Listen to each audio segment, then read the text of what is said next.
ये बात एक छोटे से गांव के स्कूल की है। वहां के अध्यापकों ने बच्चों के लिए एक जंगल की यात्रा का आयोजन किया। सभी बच्चे बहुत उत्साहित थे और उस दिन का बेसब्री से इंतजार कर रहे थे। आखिरकार वह दिन आ ही गया।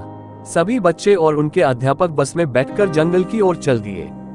दिन भर की यात्रा के बाद शाम होते होते वे जंगल के एक कैंपसाइट पर पहुंचे। वहां उन्होंने टेंट लगाए और खाना खाया। सब कुछ ठीक चल रहा था। रात होने लगी और अध्यापकों ने बच्चों को सोने के लिए कह दिया। टेंट में जाते समय एक बच्चा राहुल ने देखा कि एक पुराने खंडहर जैसी इमारत थोड़ी दूर पर है। उसमें कुछ अजीब सा महसूस हो रहा था। उसने अपने दोस्तों को बताया, लेकिन सबने इसे मजाक में लिया। रात के लगभग 12 बजे राहुल को पानी पीने की तलब लगी। वह अपने टेंट से बाहर निकला और पानी की बोतल ढूंढने लगा। अचानक उसे खंडहर से कुछ आवाजें सुनाई देने लगी। वह डरते डरते उस ओर बढ़ा। खंडहर के पास पहुंचकर उसने देखा कि वहां एक पुराना कुआं है। कुएं के पास एक सफेद साड़ी पहनी हुई औरत खड़ी थी। राहुल की आंखें फटी की फटी रह गईं। वह चीखना चाहता था, लेकिन आवाज नहीं निकल पाई। वह औरत धीरे धीरे उसकी ओर बढ़ने लगी। राहुल ने अपने सारे साहस को जुटाया और दौड़ते हुए अपने टेंट की ओर भागा।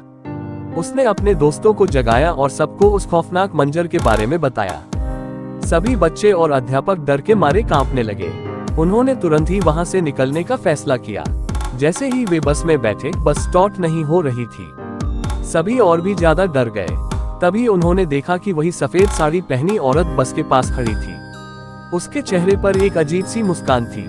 आखिरकार अध्यापक ने हिम्मत करके बस को दोबारा स्टार्ट किया और किसी तरह वहां से बाहर निकले। वे सुबह होते होते गांव वापस पहुंच गए। उस दिन के बाद उन्होंने कभी भी जंगल की ट्रिप का आयोजन नहीं किया। ये कहानी आज भी उस गांव के बच्चों के बीच सुनाई जाती है और कहते हैं कि जो भी उस खंडहर के पास गया, वो कभी वापस नहीं लौटा।